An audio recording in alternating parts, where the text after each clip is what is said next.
શ્રી નિજાચાર્ય પદાંબોજે સ્થાપ્યતામ સતતમ મના. સતતમ મના એટલે આપણી માટે સૌથી મોટી જો આવશ્યકતા હોય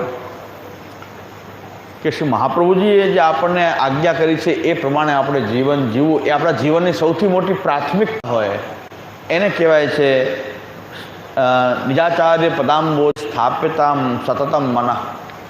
સતતનો અર્થ છે કે આપણે આખા જીવનમાં સૌથી મુખ્ય પ્રધાનતા શ્રી આચાર્યચરણની ઉપદેશોને આપણે સૌથી મોટી પ્રધાનતા આપીએ. બાકી આપણે લૌકિક દૈનિક જીવનમાં બધા કાર્યો તો આપણે કરવાના જ છે, પણ પ્રાથમિકતા સૌથી પહેલી કે શ્રી મહાપ્રભુજીના અનુયાયી છીએ એટલે શ્રી મહાપ્રભુજી જે આજ્ઞા કરે છે એ પ્રમાણે આપણા જીવનને જીવીએ એ સૌથી મોટી પ્રાથમિકતા છે.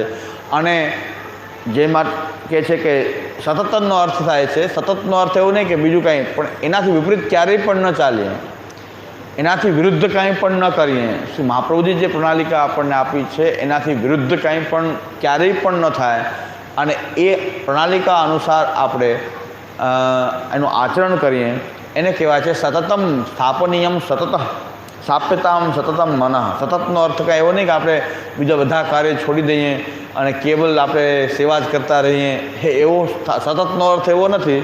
સતતનો અર્થ એ છે કે એનાથી વિપરીત કાર્ય ક્યારેય ન થાય અને જે કાંઈ પણ કરી રહ્યા છીએ એ શ્રી મહાપ્રભુજીની આજ્ઞાને સૌથી પ્રધાનતા આપીને કરીએ, સૌથી પ્રાથમિકતા શ્રી આચાર્યચરણના ઉપદેશોની રાખીને કરીએ. અને આચાર્યચરણના ઉપદેશો એવા પ્રેક્ટિકલ છે, એવા વ્યવહારિક છે કે જે આપણને અવ્યવહારુ નથી કે ઇમ્પ્રેક્ટિકલ નથી કે જે આપણે આપણા જીવનમાં આચરણ ન કરી શકીએ. ગમે તેવી પરિસ્થિતિમાં પણ શ્રી મહાપ્રભુજી બતાવેલી પ્રણાલિકાનું આચરણ થઈ શકે છે. એટલે એવી પ્રણાલિકા શ્રી આચાર્યચરણને આપી છે. જાણવાની આવશ્યકતા ખાલી એટલી જ છે, એ પ્રણાલિકાને બરાબર સમજવાની આવશ્યકતા છે.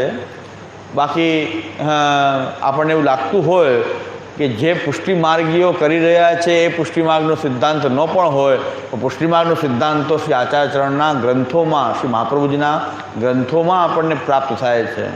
એટલે નિજાચાર્ય પદાંબોજે સ્થાપ્યતામ સતતમ મનઃ તત એવ તદીયાનામ સકલમ સિદ્ધિ મેષ્યતિ. સકલ સિદ્ધિનો અર્થ પણ મેં બતાવ્યો કે સકલ સિદ્ધિ એટલે આપણે ત્યાં ભગવત સેવા, ભગવાનની સેવા મળી જાય અને એ સેવા આપણે કરતા થઈ જઈએ એ આપણી સિદ્ધિ છે.